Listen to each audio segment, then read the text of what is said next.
ஆன்மீகத்தின் வழி நடக்கும் அன்பு சொந்தங்களான மேஷ ராசிக்கு வணக்கங்க. எல்லாரும் எப்படி இருக்கீங்க? மேஷம் அப்படின்னாவே எல்லாரும் செய்யக்கூடிய வேலையை செய்ய மாட்டாங்க. புதுமையான செயல்பாடுகளின் மூலம் அனைவராலும் விரும்பப்படக்கூடியவங்க தான் இந்த மேஷ ராசி. மற்ற ராசிக்காரங்களாம் ஒரே மாதிரி யோசிக்கிறான்னு வச்சுக்கோங்களேன். ஒரு ஒரு பொருளை வாங்கணும், ஓகேங்களா? அதுக்கான பணம் சேர்த்தோன்னு அதை வாங்கணும்னு நினைப்பாங்க.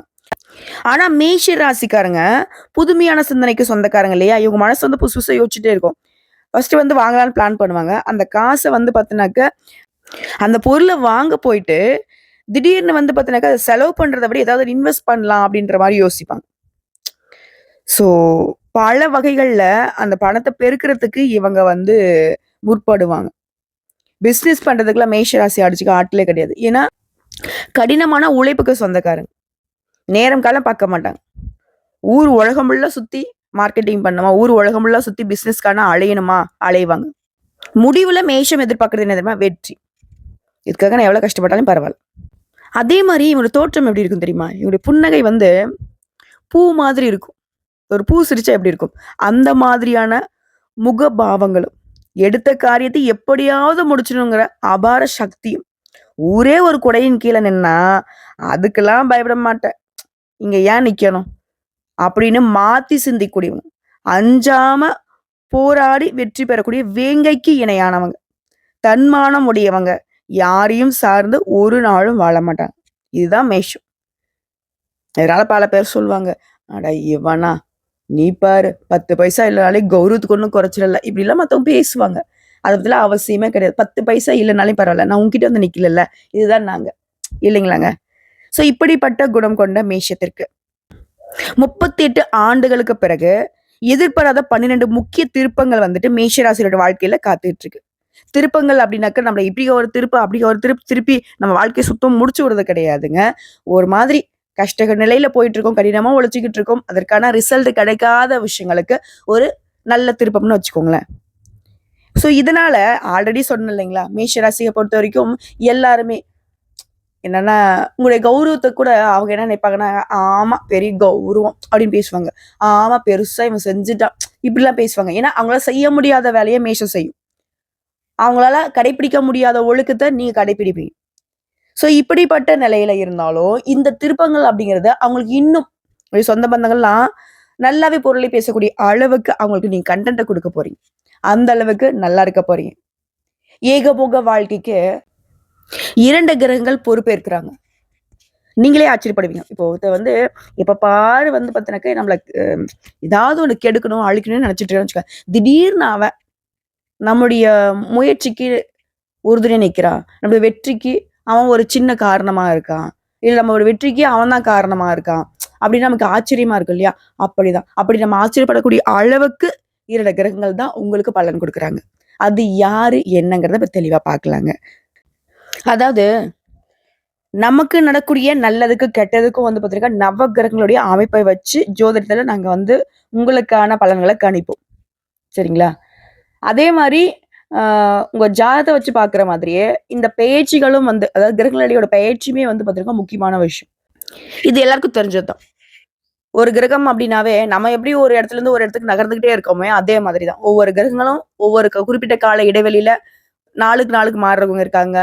அதே மாரி மாசத்துக்கு, வருஷத்துக்கு, 2 1/2 வருஷத்துக்கு இந்த மாரி பல வருடங்கள் கழித்துலாம் கூட மாற்றம் அடையக்கூடிய கிரகங்கள் இருக்காங்க. ஸோ இந்த கிரகங்களுடைய பெயர்ச்சியின் காரணமாவும் நமக்கு நல்லது, கெட்டது தீர்மானிக்கப்படும். ஒருத்தருக்கு வந்து கெட்டதே நடந்துட்டு இருக்குனாக்க, திடீர்னு ஒரு கிரகம் வந்து இடம்பெயர்ச்சி ஆகுறப்போ, அந்த முழுமையான கெட்டதும் முழுசா நல்லதாவும் மாறதுக்கும் வாய்ப்பு இருக்கு. அததான் நாங்க என்ன ராஜயோகம்னு சொல்லுவோம். திடீர் அதிர்ஷ்டம்னு சொல்லுவோம். ஸோ இப்படி நாம இந்த மாரி பயிற்சிகள்லயே வந்து பார்த்தீங்கன்னாக்கா, ரொம்ப இம்பார்ட்டன்ட்டா எதிர்பார்க்கிறதுனாக்கா குரு பயிற்சி. "அப்பா! இவரு வந்தா நல்லா இருக்கும்பா." அது மாரி சுக்கிர பயிற்சி. "சூப்பர்ப்பா! இவரு வந்துட்டா போதும் நம்ம வாழ்க்கை நல்லா இருக்கும்." அப்படின்னு பொதுவா நம்ம எல்லாரும் எதிர்பார்க்கக்கூடிய விஷயம். அதே மாரி சனி பயிற்சி வந்தா, "அப்பப்பா! இவரு எங்க வந்து உட்கார்றாரோ தெரியலையே! இவரு இந்த வருஷம் என்ன பண்ணுவாரோ தெரியலையே!" அப்படின்னு பயப்படுவோம். அதுவும் இந்த மனுஷன் வந்தா 2 1/2 வருஷத்துக்கு நம்மள விட்டு போக மாட்டாரே! ஆட்டி படைச்சுருவாரே! அப்படின்னு யோசிப்போம். ஸோ அதே மாரி சனீஸ்வர் பகவானுக்கு அடுத்தபடியா நம்ம பயப்படுறது யாருக்கு? ராகுவிற்கும், கேதுவிற்கும். ஆனா இவங்க வந்து பார்த்தீங்கன்னாக்க, ஒரு சர்ப்ப கிரகங்கள், அதாவது பாம்பு கிரகங்கள், பாவ கிரகம், நிழல் கிரகம்னு நாங்க ஜோதிடத்துல சொல்லுவோம். ஆனா இவங்க 2 பேருமே எப்பேற்பட்டவங்க அப்படின்னா, இவங்க இருக்கக்கூடிய இடத்துக்கு தகுந்த மாரி தான். அதாவது தனது நிலைக்கு ஏற்றபடி தான் இந்த 2 கிரகங்களுமே சுப பலன்களையும் கொடுப்பாங்க, அசுப பலன்களையும் கொடுப்பாங்க. 2மே கொடுக்க தெரிஞ்சவங்க. சிவபெருமான் மாரி ஆக்கவும் தெரியும், அழிக்கவும் தெரியுன்ற மாதிரி இவங்க 2 பேருக்கு வந்து பார்த்தீங்கன்னாக்கா, அவங்க எந்த இடத்துல இருக்காங்களோ அதுக்கு தகுந்த மாரி நல்லத செய்வாங்க. நல்லவங்க கூட இருந்தா நல்லது செய்வாங்க. கெட்டவங்க கூட இருந்தா கெட்டது செய்வாங்க. ஆனா சிறப்பா செய்வாங்க. புரியுதுங்களா? நல்லது செய்யணும்னு முடிவு பண்ணிட்டா, உங்கள எந்த அளவுக்கு நல்லா வச்சுக்கணுமோ, அந்த அளவுக்கு நல்லா வச்சுப்பாங்க. இவங்க கெட்டது செய்யணும்னு முடிவு பண்ணிட்டா, உங்கள எந்த அளவுக்கு சீரழிக்கணுமோ, அந்த அளவுக்கு சீரழிச்சுருவாங்க. ஸோ, இப்போ இவங்க உங்களுக்கு சுபத்த குடுக்க போறாங்களா? அசுபத்த குடுக்க போறாங்க. பொதுவாவே ராகு கேது பயிற்சி அப்படின்னாவே எல்லாரும் நம்ம நினைக்கிறது, "அப்பா! இவங்களால இன்னைக்கு நமக்கு கெட்டது மட்டும் தான் நடக்க போகுது" அப்படின்னு பயந்துட்டு இருக்கோம். பட் பயப்படவே வேணாம். இந்த ராகு கேது பயிற்சிங்கிறது விசுவாவசு வருடம் சித்திரை மாதம் 13ஆம் தேதி. அதாவது ஆங்கில வருடத்துல 26/4/2025 மாலை 4 மணி 28 மணிக்கு. பூரட்டாதி நட்சத்திரம் 3ஆம் பாதத்துல கும்ப ராசிக்கு ராகுவும், உத்திரம் நட்சத்திரம் 1ஆம் பாதத்துல சிம்ம ராசிக்கு கேதுவும் பயிற்சியாக போறாங்க. ராகுவும் கேதுவும் மத்த கிரகங்கள் மாதிரி முன்னோக்கி நகரக்கூடியவங்க கிடையாது. பின்னோக்கி நகரக்கூடியவங்க. ஆனா இந்த கிரகங்கள் தான் நம்ம வாழ்க்கையில நம்ம முன்னோக்கி செல்ல வழிகாட்டுவாங்க. ஓகேங்களா? ஸோ இப்ப நடைபெறக்கூடிய இந்த ராகு கேது பயிற்சியின் விளைவா, மேஷ ராசிக்காரர்ல பொறுத்த வரைக்கும், உங்க வாழ்க்கையில நடக்கக்கூடிய 12 திருப்பங்கள் என்ன? தெளிவா பார்க்கலாங்க. அதுக்கு முன்னாடி இந்த ராகு கேது பயிற்சி நடந்த பின்னாடியே எல்லாருமே ஏதாவது ஒரு நாகஸ்தலங்களுக்கு போயிட்டு, இந்த ராகுவினாலும், கேதுவினாலும் எனக்கு நல்லது மட்டுமே நடக்கணும்னு சொல்லி வழிபாடு செஞ்சுட்டு வாங்க. நல்லது நடக்கும். இந்த ராகு கேது பயிற்சிய கூட வாக்கிய பஞ்சாங்கத்தின்படி ஏப்ரல் 26ஆம் தேதியும், திருக்கணித பஞ்சாங்கத்தின்படி மே மாதம் 18ஆம் தேதி தான் நடக்க போகுது. இந்த ராகு கேது பயிற்சிய பொறுத்தவரைக்கும் மேஷ ராசிக்காலுக்கு கிடைக்கக்கூடிய பலன்கள் அப்படிங்கிறது, ஜோதிட சாஸ்திரப்படி பொதுவா நாங்க சொல்லணும்னா, நிழல் கிரகம், சர்ப கிரகம். இவங்க இவங்க இடத்த மாத்தக்கூடியது ஒரு குறிப்பிட்ட கால இடைவெளியில. அதே மாரி தான் இந்த வருஷத்துடைய சிறப்பா பார்த்தோம்னா, சனி பெயர்ச்சியும் இருக்கு, குரு பெயர்ச்சியும் இருக்கு, ராகு கேதுவுமே பெயர்ச்சி ஆகுறாங்க. இந்த சனி பெயர்ச்சியும் சரி, குரு பெயர்ச்சியும் சரி, தனிப்பட்ட முறையில. ஆனா, இந்த ராகு கேது பெயர்ச்சி அப்படிங்கிறவங்க சந்திரன் மற்றும் சூரியனால கிரகணம் ஏற்படும்போது நிழல் கிரகங்களாக தான் இந்த ராகு கேது உருவாகுனாங்க. ஓகேங்களா? ஸோ இவங்க மேஷ ராசிக்கு தரக்கூடிய பலன்கள் அப்படின்னா, மேஷ ராசிக்கு 11ஆம் இடத்துல ராகு, 5ஆம் இடத்துல கேது. இந்த இடங்கள்ல அமர்ந்து சவாலான காரியங்களையும் சர்வ சாதாரணமாக இனி செய்து முடிக்க உங்கள பலப்படுத்துறாங்க. ஓகேங்களா? ராகு பகவான பொறுத்தவரைக்கும் மேஷ ராசிக்கு நல்லதொரு முன்னேற்றத்தையும், கேது பகவான பொறுத்த வரைக்கும் தகுந்த அனுபவங்களையும் தந்து உங்களை வழிநடத்த போறாங்க. இந்த 2 விஷயத்துல இருந்து மேஷ ராசி புரிஞ்சுக்க வேண்டிய விஷயம் என்ன தெரியுமா? இவங்க 2 பேரும் உங்களுக்கு முழுக்க முழுக்க நல்லதே பண்ண போறாங்க. ஸோ உங்க வாழ்க்கையில் நடக்கக்கூடிய இந்த 12 திருப்பங்கள் நல்லதொரு மாற்றம், நல்லதொரு ஏற்றம், நல்லா இருக்க போறீங்க. சரிங்க. என்னதான் இந்த ராகு கேது நமக்கு நல்லது செஞ்சாலும், இவங்களால அதீத நன்மைகளும் நடக்கணும். இவங்க ஆனா வந்து நிழல் கிரகம் அப்படின்னாக்க, திடீர் நிழல் இருக்கும். திடீர்னு வந்து நிழல் காணாம போகறதுக்கு வாய்ப்பு இருக்கு இல்லையா? அந்த மாரி இவங்களுடைய நல்லதும், கெட்டதும் நமக்கு கொஞ்சம் தடுமாற்றத்த கொடுக்கறதுக்கு வாய்ப்பு இருக்கிறதுனால, இவங்கள சரி செய்யறது யாரால தெரியுமா? துர்க்கை அம்மனுடைய வழிபாட்டின் காரணமா. ஸோ இந்த வீடியோ பதிவு பார்க்கக்கூடிய இந்த தருணத்துல துர்க்கை அம்மன மனசார நினைச்சுக்கோங்க. ஒவ்வொரு செவ்வாய்க்கிழமை, வெள்ளிக்கிழமையும் ராகால வேளையில துர்க்கை அம்மனுக்கு நல்லெண்ணெய் தீபம் ஏற்றி வழிபாடு செய்வதனால, இவர்களால உங்களுக்கு தொடர்ந்து நல்லதே நடக்கும். என்னங்க எல்லாரும் ஓம் துர்க்கை அம்மனே போற்றி போற்றி, துன்பங்களை தீர்ப்பவளே போற்றி போற்றி அப்படின்னு சொல்லிட்டீங்களா? சொல்லாதவங்க சொல்லுங்க. நல்லது. ஏன்னா, மேக்ஸிமம் நெறைய வட இந்தியர்கள் எல்லாருமே நல்லா செல்வ செழிப்போடு இருக்கிறதுக்கு காரணம் என்ன தெரியுமா? துர்க்கை அம்மனோட வழிபாடு தான். புரிஞ்சுக்கோங்க, தெரிஞ்சுக்கோங்க. சூட்சமமா இந்த விஷயத்த வந்துட்டு மனசுல வச்சுக்கோங்க. இப்போ ராகு, கேது மேஷ ராசிக்கு தரக்கூடிய 12 திருப்பங்கள். முதல் திருப்பம். ராகு பகவான பொறுத்தவரைக்கும் உங்க ராசிக்கு லாப வீட்டிற்கு வருவதனால புத்துணர்ச்சியும், புதிய முயற்சிகள வெற்றியும் குடுக்குறாரு.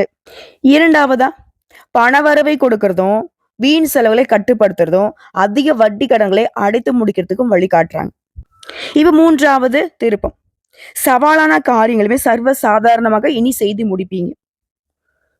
4வது திருப்பம். குடும்பத்துல இது நாள் வரைக்கும் இருந்து வந்த சிக்கல்கள், குழப்பங்கள் எல்லாமே மாறி அமைதி திரும்ப போகுது. 5வது திருப்பம். உங்க வார்த்தைக்கு மதிப்பு கொடு. குடும்ப வாழ்க்கையை பொறுத்தவரைக்கும் கணவன் மனைவிக்கிடையே இருந்த அந்த மனக்கசப்பு விலகி ஒருத்தருக்கு ஒருத்தர் விட்டு கொடுத்து உங்களோட உணர்ச்சிகளை மதித்து நடந்துக்க போறீங்க. இப்ப 6வது திருப்பங்கள். குழந்தை இல்லாதவங்களுக்கு குழந்தை பாக்கியம் கிட்டும். உங்க பிள்ளைகள் கெட்ட நண்பர்கள் இருந்து விலகுவாங்க. உயர்கல்வியில வெற்றி பெறுவாங்க. 7வது திருப்பம். திருமண முயற்சிகள்ல இருந்த தடைகள் விலகுது. உங்க மகனுக்கோ மகளுக்கோ நல்ல வரன் அமையுங்க. அதே மாதிரி அவங்க விரும்பியபடியே நல்ல நிறுவனத்திலயும் வேலை கிடைக்கும். அடுத்த 8வது திருப்பங்க. இந்த ராகுவின் அருளால சொத்து வகையில உங்களுக்கு இருந்து வந்த பிரச்சனைகள் எல்லாமே தீருது. நிம்மதி பெருமூச்சு விடுவீங்க. அடுத்துதான் அடுத்து 9வது திருப்பம். விழாக்கள்ல முக்கியத்துவம் பெறுவீங்க. வெளிநாட்டுல இருக்கக்கூடிய உறவுக்காரங்க நண்பர்களால உங்களுக்கு ஆதாயம் உண்டு. அடுத்து 10வது திருப்பங்க. உடலாலையும் சரி மனதாலையும் சரி நொந்து போயிருந்த நீங்க இனி ஆரோக்கியமாகவும் உற்சாகமாகவும் திகழ போறீங்க. அடுத்ததா 11வது திருப்பம். வியாபாரம் பார்க்குறோம், தொழில் பண்றோம். ஆண்களாக இருந்தாலும் சரி, பெண்களாக இருந்தாலும் சரி. போட்டியாளர்களுக்கு ஈடு கொடுக்கக்கூடிய அளவுக்கு வியாபாரத்துல புதிய யுக்திகளை கையாள போறீங்க. புதிய ஏஜென்சி எடுக்க போறீங்க. அடுத்தது 12வது திருப்பம். உத்தியோக பணிகள்ல இருக்கக்கூடியவங்க மேல் அதிகாரி கிட்ட உங்களுக்கு இருந்து வந்த மோதல் போக்குகள் மறையுது.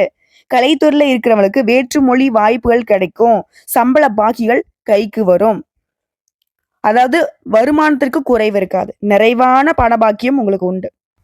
சோ இந்த 12 திருப்பங்களும் உங்களுக்கு நல்லதொரு மாற்றத்தை ஏற்படுத்துங்களா? ஏற்படுத்தாதுங்களா? தெரிஞ்சிருப்பீங்க.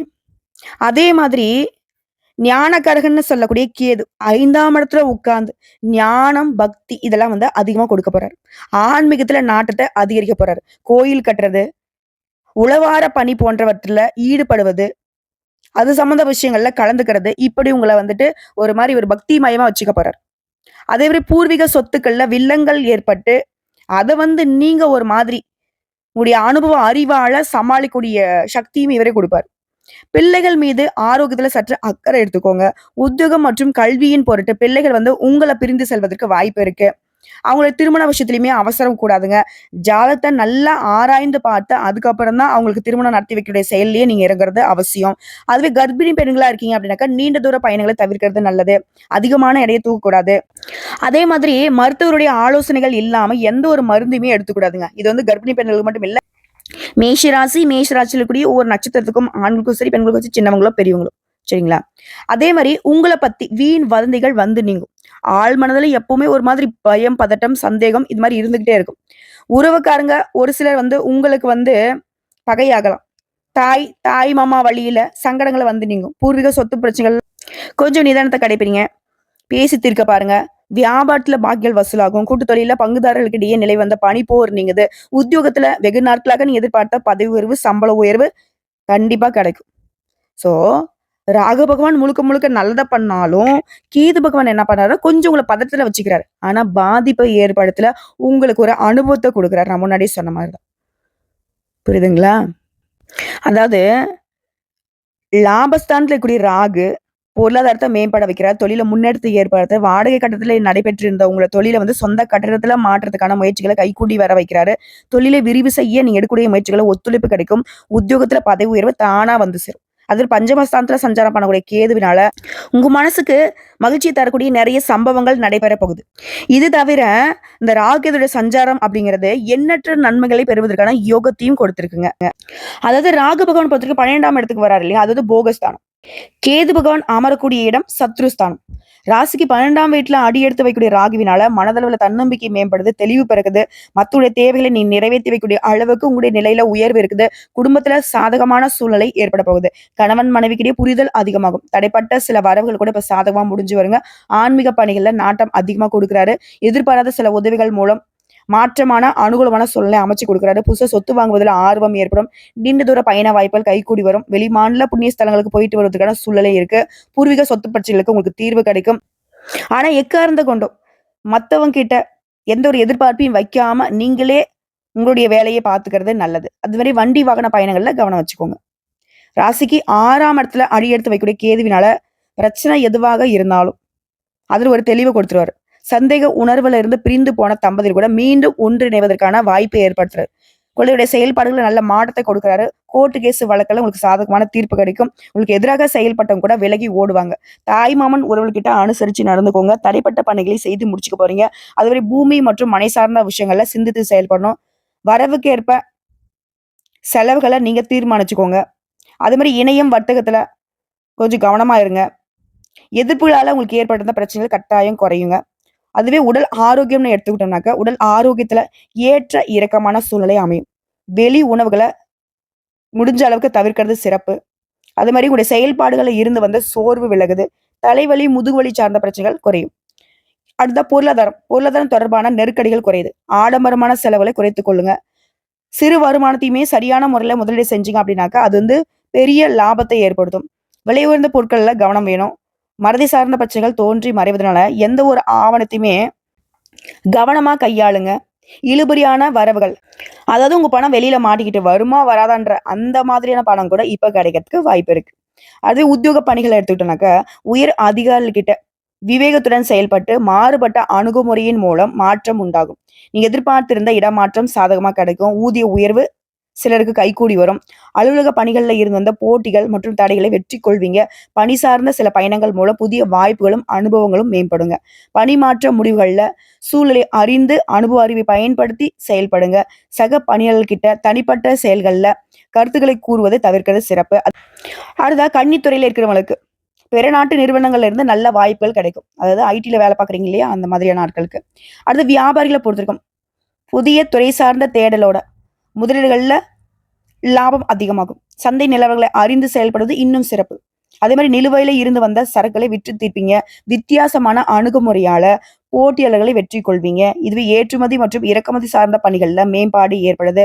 கடன் சார்ந்த செயல்பாடுகள்ல விவேகத்துடன் செயல்பட்டு தொழில்நுட்ப உதவிகளின் மூலம் வியாபார பணிகளை சில மாற்றங்களை கொண்டு வர போறீங்க. இது கூட்டு வியாபாரம் பண்றீங்க அப்படின்னாக்க பொறுமையை கையாள்வது நல்லதுங்க. அதே மாதிரி வெளியூர் தொடர்புகளால ஆதாயம் அடைவீங்க.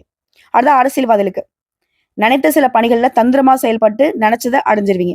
கட்சி பணி சார்ந்த பயணங்கள் அடிக்கடி போயிட்டு வருவீங்க. தற்பெருமைகளால செலவுகள் கையிருப்புகள் குறையறதுக்கு வாய்ப்பு இருக்கு.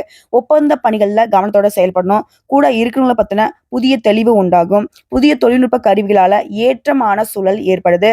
பேச்சுக்கள்ல அனுபவ அறிவு வெளிப்படுது. அடுத்து கலைஞர்களுக்கு கலைத்துறையில வித்தியாசமான வாய்ப்புகளின் மூலம் செல்வாக்கு அதிகரிக்கும். திடீர் பயணங்களால் சுக வாழ்க்கையில ஏற்றம் உண்டாகும். இசைத்துறையில இருக்கிறவங்களுக்கு திறமைகளை வெளிப்படுத்துவீங்க. ஆசை வார்த்தைகளை நம்பி செயல்படாமல் இருக்கிறதும், முன்கோபத்தை குறைச்சிக்கிறதும் ரொம்ப ரொம்ப நல்லது. உடைய உயர் பொறுப்புல இருக்கிறவங்க கிட்ட தேவையற்ற வாதங்களை தவிர்த்துக்கோங்க. அடுத்து பெண்களை பொறுத்த வரைக்கும் அன்றாட பணிகள்ல சுறுசுறுப்பா செயல்பட போறீங்க. மனதளவுல இருந்து வந்த கவலைகள் குறையுது. கணவன் மனைவிக்கிடையே அனுசரிச்சு நடந்துக்கோங்க. சிந்தனை போக்குல கவனம் தேவை. தடைப்பட்ட சுபகாரியங்கள்ல முயற்சி பண்ணீங்கன்னாக்க கைகூடி வரும். உறவுகள்கிட்ட பயனற்ற விவாதங்களை தவிர்க்கிறது நல்லது. அதே மாதிரி கடன் சார்ந்த பிரச்சனைகள் கட்டுக்குள்ள வருது. உத்தியோக பணிகள்ல இருக்கக்கூடியவங்களுக்கு விரக்தி மனப்பான்மை விலகுது. மனதளவுல இருந்து வந்த தயக்க உணர்வுகள் குறையுது. ஆடம்பரமான செலவுகளால கையிருப்புகள் குறையறதுக்கு வாய்ப்பு இருக்கு. ஸோ செலவுகளை பார்த்து பண்ணிக்கோங்க. அடுத்து மாணவர்களை பொறுத்திருக்கும் ஒரு திறமைகளுக்கு உண்டான வாய்ப்புகளும் மதிப்பெண்களும் கிடைக்கும். இது மாணவர்களை பொறுத்த வரைக்கும் வாகன பயணங்கள்ல மித வேகம் மிக நன்று. உயர்கல்வியில முயற்சிகள் அதிகப்படுத்திக்கோங்க. நண்பர்களுடைய தன்மைகளை அறிந்து நட்பு பாராட்டுறது சிறப்பு. அதே மாதிரி போட்டித் தேர்வுகள் எழுதுறவங்க முயற்சிகளை அதிகப்படுத்திக்கோங்க. சஞ்சலமான சிந்தனைகளை தவிர்க்கிறது சிறப்பு. சில நேரத்துல தனிமையை உற்ற தோழனோட அமைச்சுக்கோங்க. உடற்பயிற்சி மற்றும் உணவு விஷயங்களை கட்டுப்பாடு அவசியம்.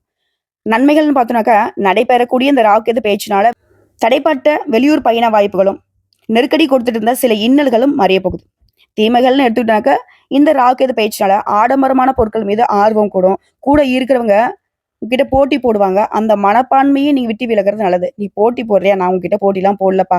நீயே இருந்துக்கோ அப்படின்னு சொல்லிட்டு ஒதுங்கிக்கோங்க. அதே மாதிரி நீங்க இந்த ராக்கெது பேச்சு காலத்துல வழிபாடு செய்ய வேண்டிய ஸ்தலங்கள்னு பார்த்தோம்னாக்க திருக்கலாச்சேரியில வீற்றிருக்கும் நாகநாதரை வழிபாடு செய்ய நீண்ட நாட்களாக உங்களுக்கு இருந்து வந்த இன்னல்கள் மறையும். அது போலவே வாராகி அம்மனுக்கு அகல் விளக்கேற்றி வழிபாடு செய்வதன் மூலம் மனதளவுல இருந்த குழப்பங்கள் நீங்கி தெளிவு பிறக்கும்.